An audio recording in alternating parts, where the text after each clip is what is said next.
Hinanda naman natin ang ating pagkaibigan sa pagkikinig ng kanyang mga salita. Kung meron pang ibibigay ang Panginoon na lubos na pagpapala sa bawat sila. Kaya tatawagin naman natin si Brother Francisco na siyang gagamitin ng ating Panginoon na pagbibigay ng mga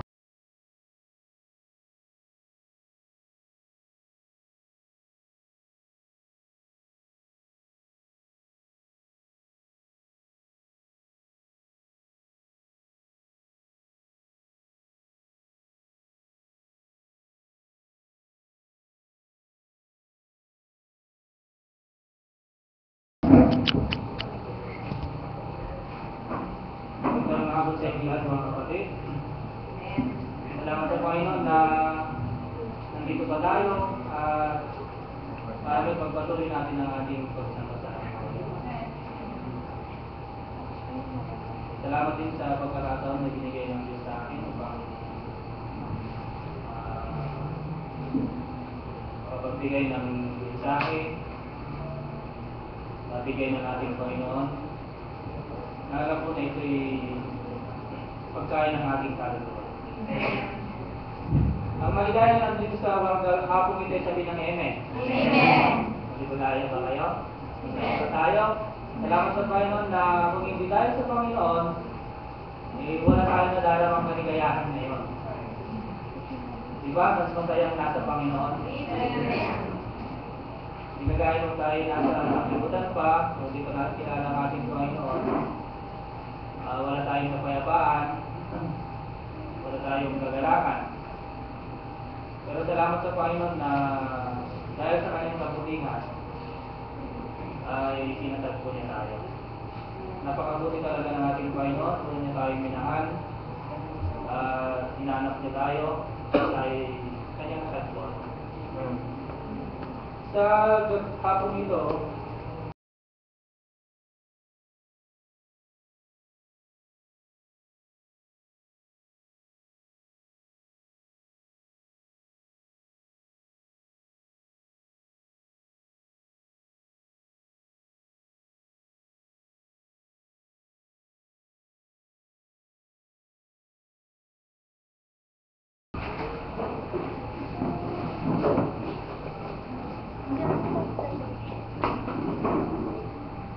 sabi niya rito, sapagkat ito ang pag-ibig sa Diyos, na ating tuparin ang kanyang mga utos, at ang kanyang mga utos ay hindi mabibigat.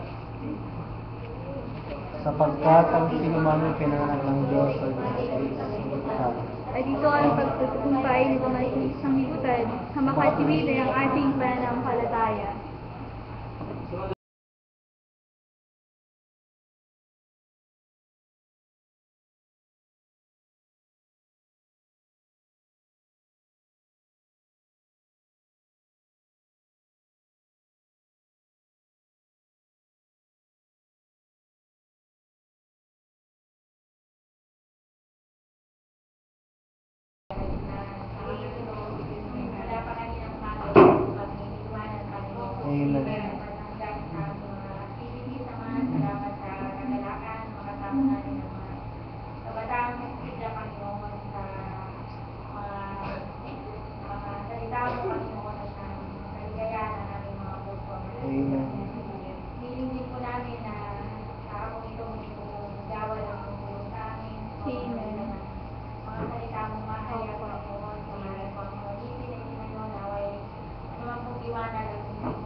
Amen.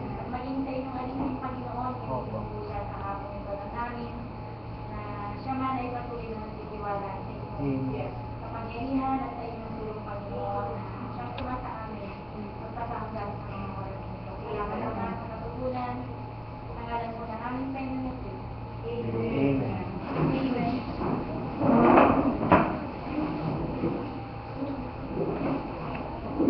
Ang ating pag-aaralan ay pamagat na obeying God o pagsunod sa Diyos. Nakarinig na ba tayo lagi o sometimes mga tao na sinasabi nila na pag sinabi mong kinakailangan tayong sumunod sa Diyos, ang maririnig natin, sabi nila, ang hirap naman sumunod sa Diyos. Diba? Parang napakahirap kasi ang daming bawal. Diba? Yan ang maririnig natin. Ang daming hindi dapat gawin.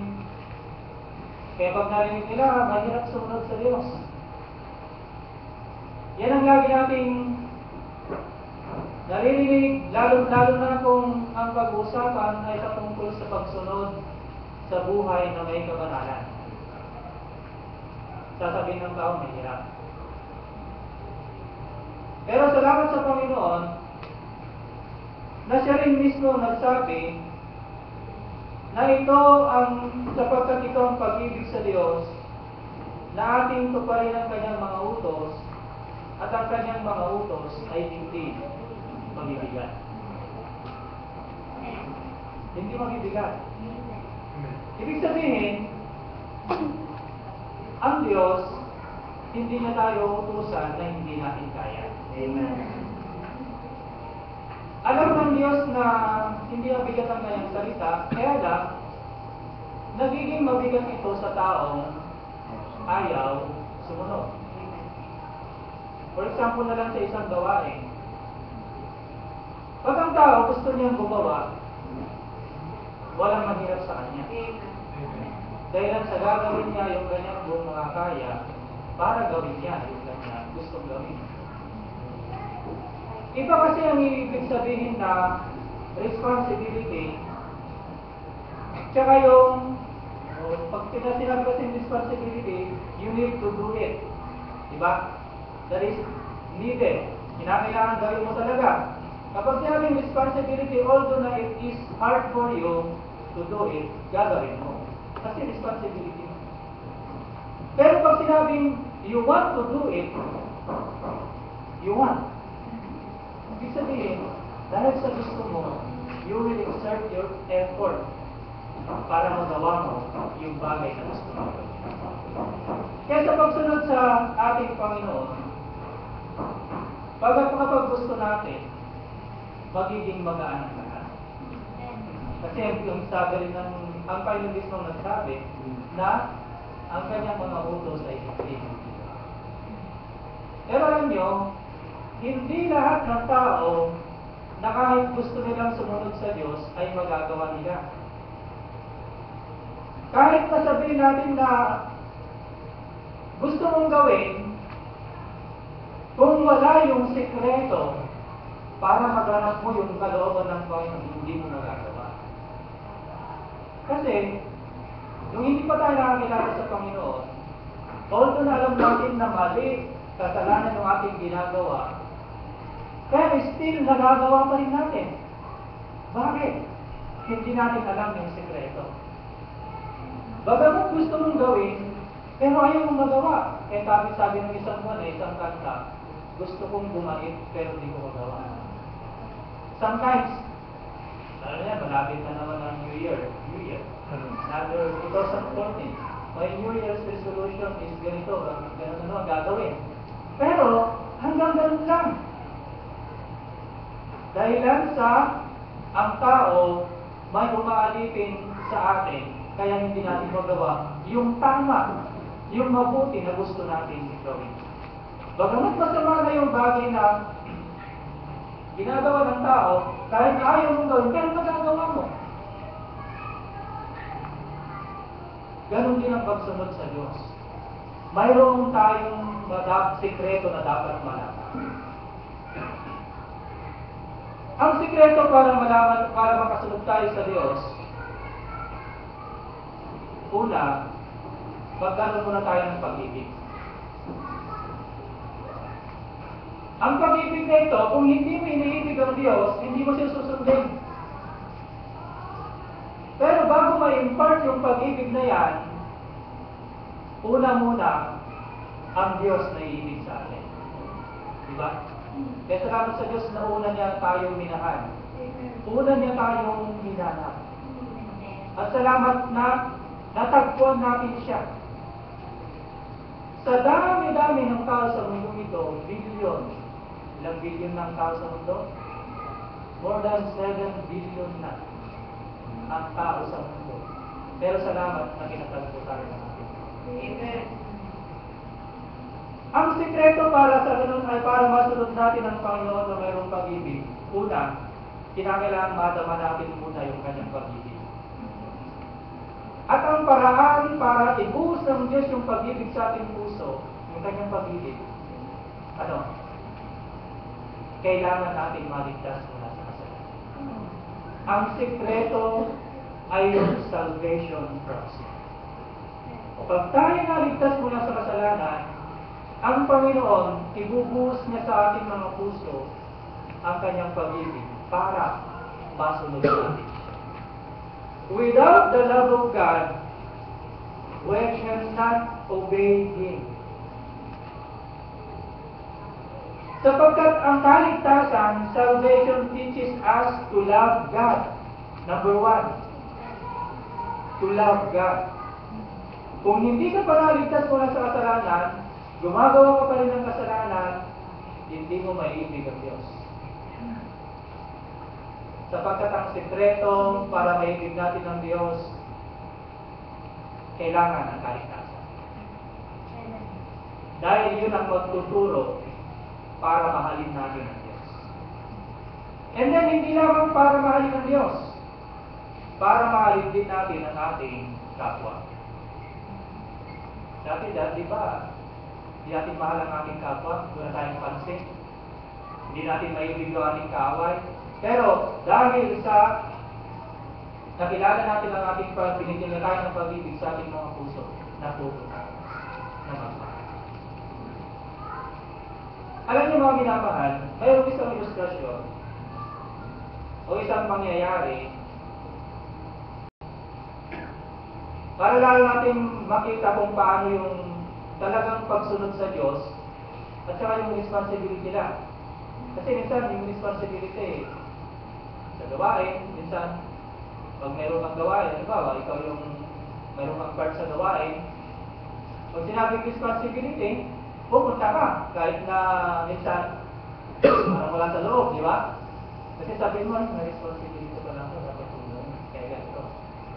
So, ikaw ang Sunday school teacher, kailangan mo pumunta ng maaga kasi ganito. Pero kung wala kang responsibility, sometimes,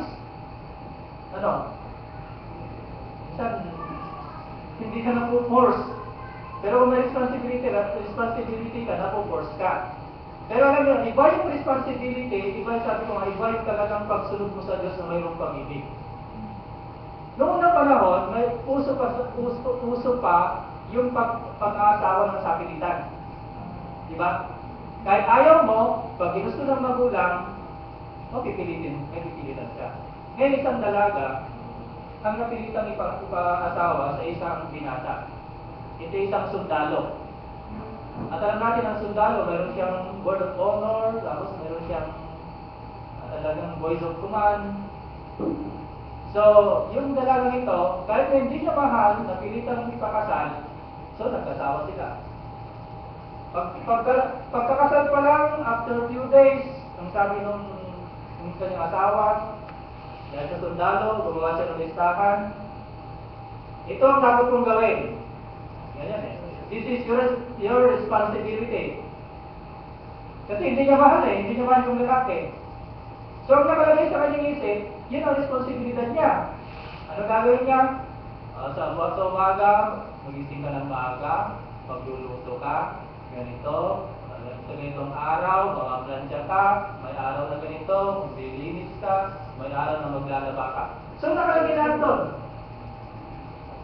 Ngayon, dahil sa hindi niya mahal yung lalaki, nasa isip niya na, it is my responsibility. Kaya kahit na mabigat sa kalooban niya, pinipilit niya. Nagawa niya. Eh, sometimes, kahit anong gawin natin, di ba, hindi natin mag-please yung ating kapwa. Minsan, pag nagkamali siya, sinisigawan siya. Umiiyak, ginagawa niya, umiiyak na. Mabigat sa kalooban niyang ginagawa kasi itinuturing niya na yun ay kanyang responsibility. Hindi niya ito ginagawa na mayroong pag-ibig. Responsibility. Kaya yun ang araw, routine ng kanyang buhay, ginagawa niya kahit masama yung loob niya, umiiyak siya, ginagawa pa rin niya. Pero dahil sa sundalo yung kanyang asawa, napalaban sa giyera, namatay. So yung si Noemi na yun, ay si Noemi, nasupahan namin Noemi, o di, bata pa siya, nabiyuda na, dahil habang nagtatrabaho, dahil sa may tsura naman, balo na, may mga nag-comfort sa kanya. Nililigawan siya. Talagang nagpapalo ng kanyang pag-ibig, ng kanyang pag-ibig sa kanya. So dahil si Noemi takot nang magmahal dahil sa nangyari sa kanya, ayaw pa rin niya. Ayaw pa rin niya magpapalit, pumasok sa ganung kalagayan ng mag-asawa. Dumating yung time na yung lalaki na nagmamahal sa kanya, talagang sinuyo siya, pinakita yung kanyang pagmamahal. After a few years, ilang taon na nangyari, niligawan siya, pinapagawa yung kanyang pagmamahal. Hanggang sa dumating yung time na nadama ni Noemi, na mahal na rin niya yung lalaki. Diba? Nagsample natin si Noemi. Pagkagawan kasi, medyo So yung lalaki nagtiis, ilang taon, sinuyo niya ang babae. Kaya noon, ganun pa eh. Ngayon, sandali na lang eh. Text na lang eh. Nagkakilala lang sa text. One day lang mag-brave na sila ngayon. I love you, ganun na. Kaya nangyayari, wala. Text. Dati nanunuyo pa, may padadala ng regalo, no? May bulaklak, may chocolate. Dati, ngayon, text lang, unlimited text lang. Ganun na, yung nangyayari sa panahon natin. Pero, dapat yung mga Kristyano, hindi tayo involved sa mga ganun bagay, no? Amen. Kaya mga binata, mga dalaga, huwag kayong magmadali sa pag-aasawa. Amen. Bakit kanyo? Hindi madali ang mag-asawa. Madali pala. Madali mag-asawa pala. Kaya lang, yung resulta kung ano magiging bunga nito. Pero hindi ka na magiging mag-asawa na yung lalaki, aasa ka pa sa magulang mo. Kung wala yung trabaho yung magulang mo. Ganyan ang nangyayari sa mundo nito eh. Di ba? Walang trabaho, mag-asawa, sa piling ng magulang, magkakaanak na, doon pa rin, kawawa si magulang. Pero salamat sa Panginoon ng Biblia, nagtuturo naman. Hindi lamang kaligtasan, kundi yung paraan ng pamumuhay. Ngayon tuloy natin si Noemi, no? Minahal din niya yung lalaki. So dumating yung time, dahil sa nagmamahalan sila, nagmamahalan sila, nagpakasal sila. So ngayon, si Noemi na, sa mahal na mahal niya yung lalaki, tuwang-tuwa naman na siya. Kaya maaga pa lang, di ba pag magmamahal ka, di ba, gagawin mo lahat. Maaga pa lang, gigising na yan. Luto na, gigising na yung asawa, kakain na, ito, masaya. Masaya ang ginagawa. Kasi mahal niya eh. Pinagpilipuran niya. Kaya one time, nung umatin ako ng kasal ng West, kasi ngayon namin sa paligid. Tinanong niya yung babae, anong gagawin mo? Dahil sa pag-asawa mo sa tinanggap mong asawa itong lalaki ng gagawin mo. Sabi ng babae, gagawin ko po ganito, pag-isinver kita, ganito, ganon, pag-isinver. Ha? Nagulat yung mali, yung mayor. Ganyan ang gagawin mo? Hindi sana pumasok na ng patulog. Eh bakit? Kasi, di ba, ang kaisipan ng babae, pag nag-asawa siya, pag decision niya yung lalaki, bibigay niya lahat, pati medyas, ganito, ganon. Eh hindi naman ganon kasi bigyan, hindi naman, hindi ka na pumasok para maging katulong, di ba? Kundi sabi niya ron, katuwang. Kaya yung mga lalaki, huwag nyo naman gawing katulong. O tayo mga lalaki, huwag nyo gawing katulong yung mga asawa. Hindi po yan, in order ng Diyos naman. Na yung lalaki maging katulong talaga. Medyo yung babae. Hindi, nandun yung pagtutulungan. Kaya minsan si ibang lalaki, kahit na yung asawang babae ay may sakit, pipilitin pa maglaba. Kasi wala. Parang hindi naman katulungan talaga.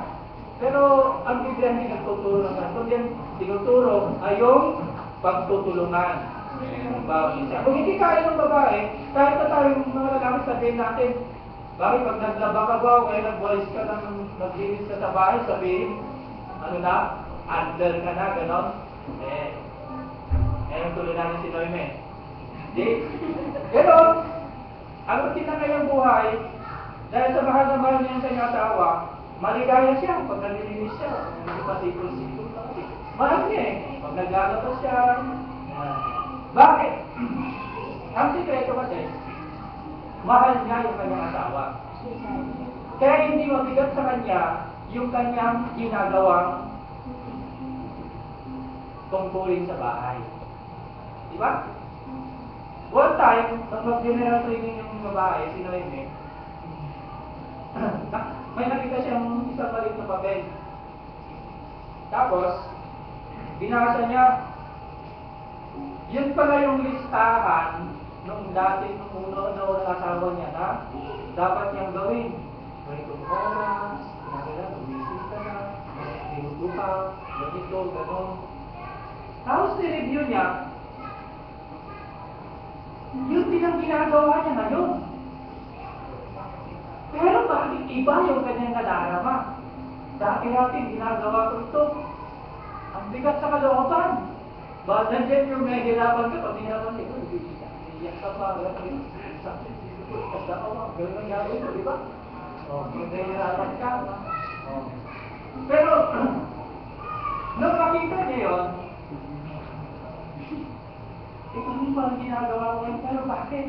Magaan sa kalooban niya. Ang sikreto, mahal niya yung lalaki. Ngayon, pupunta naman tayo sa spiritual. Noong una, hirap na hirap tayo sumunod sa Panginoon. Ayaw natin, kung bakit ayaw natin. Bakit? Kasi hindi po natin siya mahal. Pero pag minahal natin ang ating Panginoon, ang lahat ng bagay na kanyang kalooban magiging magaan sa atin. Kaya ngayon, pag mahal natin ang Diyos, kagalakan natin na tayo pumunta sa gawain ng Diyos. Amen. Ito na yung routine, ito na yung kagalakan natin. Ito na yung hinahanap-hanap ng ating puso. Ngayon, bakit tayo pupunta sa gawain? What is the reason? What is our purpose? Diba? Kasi alam natin, ito yung kalooban ng Diyos. At dahil sa mahal ng ating Panginoon, masaya ka. Masaya tayo nasasamba sa Panginoon. Masaya tayo na makapiling yung mga kapamilya.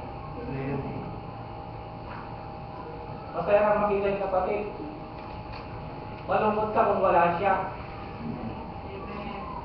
Diba? May napansin niya kung wala ngayon dito eh. Yung asawa ni Sister Loida, si Brother Alex. Diba? Siya. So masaya tayo na makapiling ang bawat isa. Hindi lamang para i-worship ang Diyos, kundi para rin makapiling ang mga anak ng Diyos.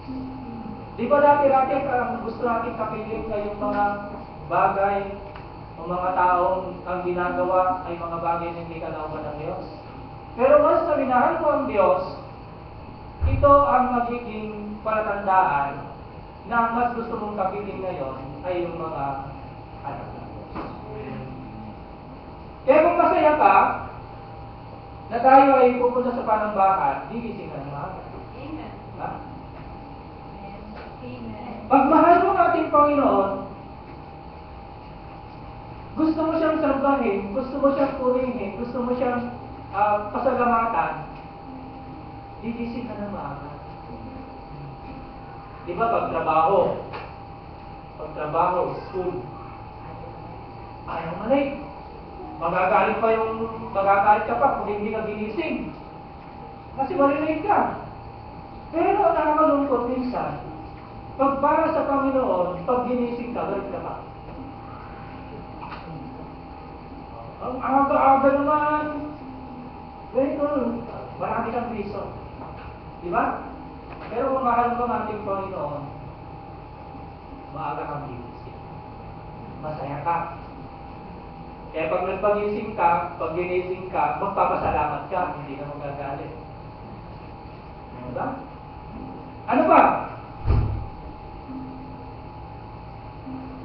Kaligayahan mo rin na gawin mo yung responsibility mo sa gawain ng Panginoon. Maligaya ka. Hindi ka napipilitan.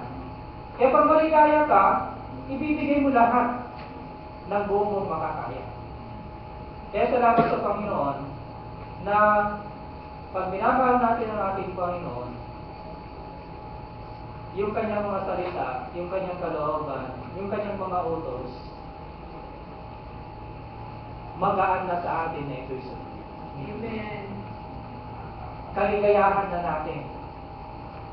Kaya kung ano yung kalooban ng Panginoon, maligaya ka na.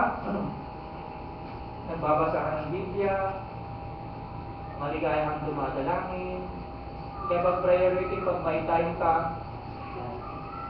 pupunta ka, mayroon kang time na magbasa ng Biblia, dumalangin, hindi lang yung cellphone ang laging hawak. Diba? Yung cellphone natin, minsan, ayaw natin mawala sa atin, pero the times, yung Biblia, nanaramitan kayo ng umaga, saka lang namin paglingkod, di pa alam kung nasaan na. Pero yung cellphone, nandyan, katabi, pati sa pagtulog, aabutin ng saling aras ang ipindot. Pero yung Biblia, di ba buklat? Pag-gising sa umaga, ang munang hahanapin, asan yung cellphone ko din? Buti na lang, wala kayong katabi, ano? Siguro kung may katabi kayo, kukunin yung cellphone nyo. Siguro kinabukasan, pag nakita nyo wala yung cellphone sa tabi nyo, magagalit pa kayo eh. Yung mga may anak, siguro pwedeng gawin yung gano'n. Biruin mo yung anak mo, tingnan mo, magagalit. Mawawala na yung pagka-Kristyano. Bakit? Mas mahalaga na sa'yo yung cellphone eh, kaysa yung kanyang Biblia. Dito nakakalungkot, makakabili ng mga libo-libong cellphone, libo-libong tablet yan, Android, mga apa. Pero pag Biblia, alam mong luma na yung Bible, no? Hindi mo mapagitan. Ayan. Tapos, so ito ating makikita dito, na pagmahal natin ang ating Panginoon, mas bibigyan natin ng priority o importansya yung mga bagay na para sa Panginoon. At alam niyo pa kung ano yung kalooban ng Panginoon na maligaya ang tatanggapin o gagawin ito? Pag tayo naging Kristiyano, happy tayo na ating gawin yung standard of living ng isang Kristiyano. Ano ba yung standard of living ng Kristiyano? Yung standard natin pinangahawakan sa paglilingkod sa Panginoon. Una, yung standard of holy living. Siyempre, hindi na tayo makakasunod sa Diyos kung hindi tayo mamumuhay ng magbilag-banal sa panahon sa kasalukuyan. Yun ang requirement para masunod natin siya. And then yun din ang requirement para sa ganon, makapasok tayo sa kabilang buhay. Holy living. Not only in the chapel, kundi kahit sa labas ng kapilya. Namumuhay tayo ng magbilag-banal. And then, yung pangalawang standard ay yung standard of honesty. Salamat sa Panginoon na dito sa Metro Manila, sinasabi nilang Sodoma at Gomora salamat sa Panginoon, mayroon pa rin mga Kristiyano na nananatili na namumuhay sa pamantayan ng kainitan. Salamat sa Panginoon.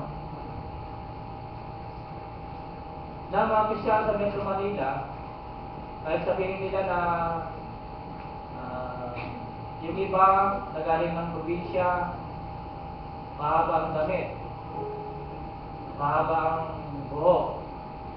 Pag pumunta raw ng Maynila, anong gagawin doon sa palda nila?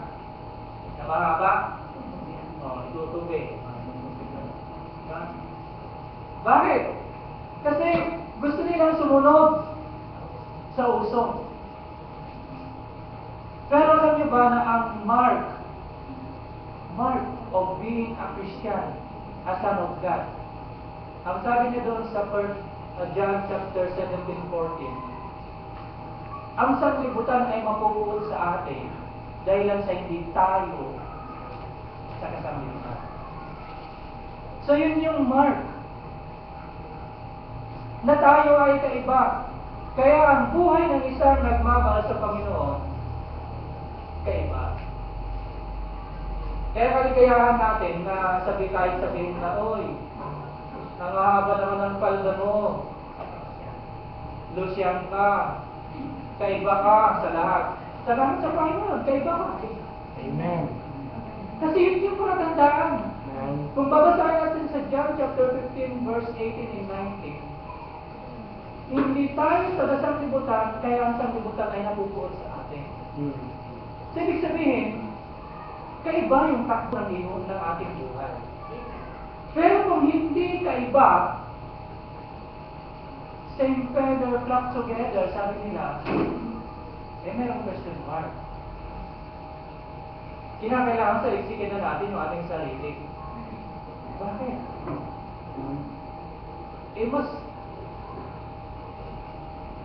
Mas masaya ka pa nakasama sila.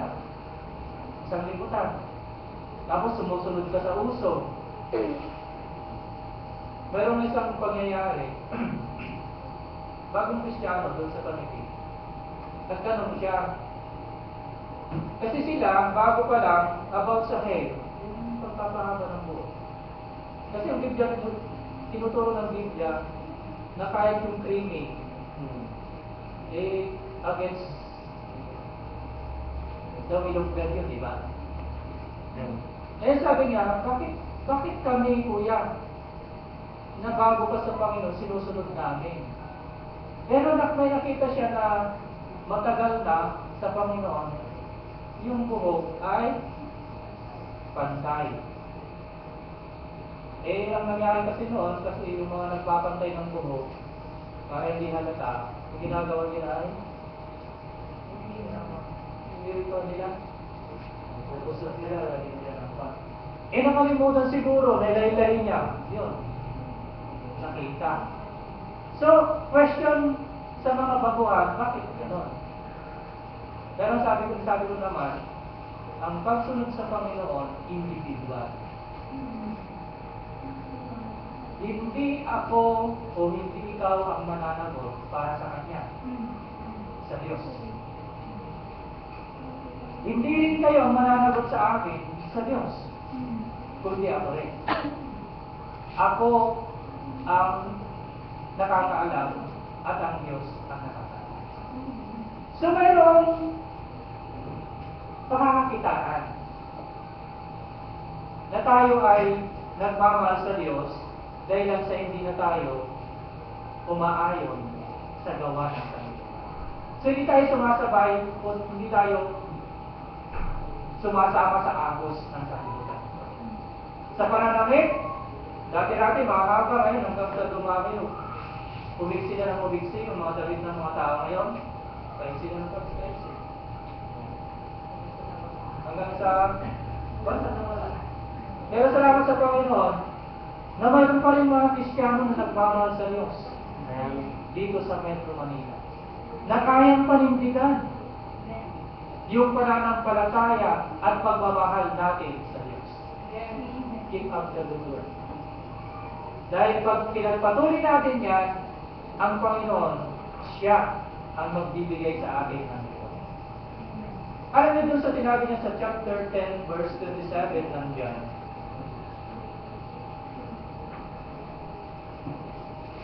Ang sino ang dumirinig, yung mga tupang dumirinig daw sa ating Panginoon, sabi niya rito, yun na yung last nating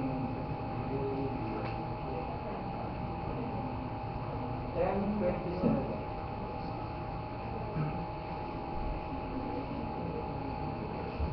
Dinirinig ng aking mga tupa ang aking tinig, at sila'y aking nakikilala, at sila'y nagsisunod sa akin. Ano ang ating makikita rito? Sino ba yung mga tupa ng ating Panginoon? Dinirinig ng aking mga tupa. Ng mga tupang aking tinig. Sino mga tupa ng Panginoon? Tayo, na mga nakakilala sa Kanya. Inihalimbawa tayo sa tupa sapagkat ang tupa ay masunurin. Hindi kagaya ng kambing. Pag ang tupa ay nilid mo sa isang lugar, susunod yan. Di ba yung tupa, pag ikaw ay nagano ng tupa, ang unang lumalabas sa pinto, yung one, doon napapasok ng tupa. Pag binuksan yung pintuan ng pulungan, ang unang lumalabas doon, hindi yung tupa yung pastor. Kaya kung saan pupunta yung pastor, sumusunod yung tupa. Pero pag kambing, pagbukas ko lang ng pulungan, takbuhan na yan. Kung saan-saan na. Kaya nilimbawa tayo sa tupa. Ibig sabihin pag tupa masunurin, kung saan pilit yan, susunod lang yan. Hindi yan nagre-reklamo. Kaya mga Kristiyano, inihalimbawa rin sa tupa. Pero bigyan din ng punto ito, sabi niya rito. Dinirinig ng aking mga tupa ang aking tinig. At sila'y aking nakikilala. Itong bigyan natin ng pansin. Hindi lamang sa palasapat na nakikinig tayo ng mga salita ng Panginoon. Kundi sabi niya rito, dapat din natin malaman kung kilala tayo ng Diyos. At sila'y aking nakikilala. At nagsisisunod sila sa akin. So mahalaga pala na ang Panginoon, kilala niya tayo. Hindi mahalaga na kilala ka ng tao. Kasi ang tao, minsan, instinct sa tao kasi minsan yung mapansin, gusto mo mapansin din yung ginagawa mo. Di ba? Ma-appreciate din yung ginagawa mo. Minsan, instinct na parang gusto mong bigyan ng loob yung kapwa mo. Di ba gano'n ang tao? Pero minsan, pag umaharap ka sa salamin, nagpapaganda ka para, anong purpose mo doon? To please the other people. Di ba? Hindi lang din marino Kundi yung iba. Para masabi nila na hindi rin tayo doon siya, kurang. Kaya halimbawa kahit sabihin mo, ang haba naman ang buhok mo, di para hindi ka mapintasan, ayusin mo. Hindi yung mahabang buhok mo, hayaan mo na lang na nakabuyat ko dyan. Kaya sabi nila, ay, kurang na si God ganito. Kasi hindi siya nag-aayos. Kaya sabi niya rito, sila'y aking nakikilala. Mahalaga pala dito na ang Panginoon, makilala na tayo. Ibig sabihin, siya yung magtaas sa'yo, siya yung inaasahan mong nabibigyan mo ng lugod, mag-a-appreciate sa'yo. Parang si Hope, di ba, pinagmalaki siya ng Panginoon? Pinagmalaki siya. Kaya mahalaga dito na maging isipan ng Kristiyano na kahit hindi ka mapansin ng iba, kahit hindi ma-appreciate yung ginagawa mo, basta alam mo na ang Diyos ipinagmamalaki. Yun ang mahalaga. Kasi, ang tao hindi mo naman natin mabibigyan talaga ng loob eh. Mabibilis mo eh. Mabibilis mo siya, ng tao? Hindi. Kasi, as a human being, mayroon tayong mga weaknesses. Di ba? Mayroon tayong mga kamaliang nagagawa. So sometimes, pag yun ang nakita ng tao, minsan ang tao mag-disappoint.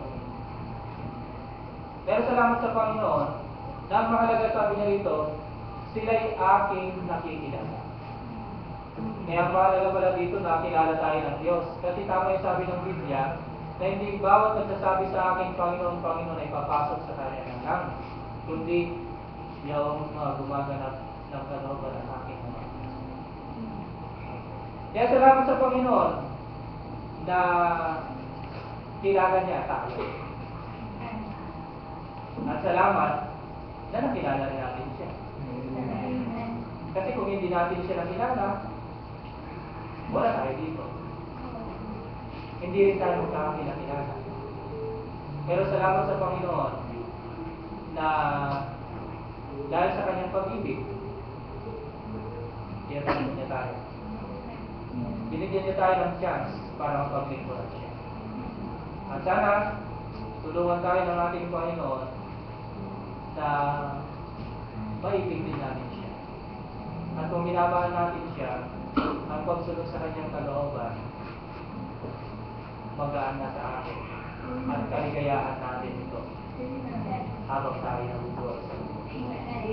Salamat sa Panginoon sa ating bakit pinag-aralan sa atin ito ang pagsunod sa Diyos na mayroong pag-ibig sa ating mga puso.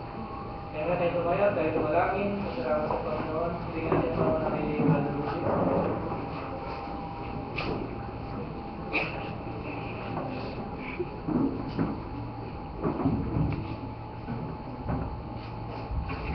Maraming ang Diyos na pangyayari sa ibigin sa lahat. Salamat po ba sa mga ito na meron kong muling mga salitang iniwan sa bawat isa sa amin sa pagsunod sa inyo, Panginoon, mayroong pag-ibig sa amin mga puso. Salamat, Panginoon, sa pag-ibig mo, una sa lahat, pag-ibig mo kami, tinuro ang daan, pag-ibigin ka rin namin sa aming mga buhay. Kaya salamat po sa mga paalala, sa mga hamon na inyong iniwan, mula po kanina umaga hanggang sa mga oras na ito. At salamat sa inyong gabay, sa pagkakas inyong banal na Espiritu, at sa kagalakan na natapa namin, Panginoon, punong-punong pagpapala. Aming babaunin muli sa buong isang linggong ito, Panginoon, na hinahanapin sa aming buhay.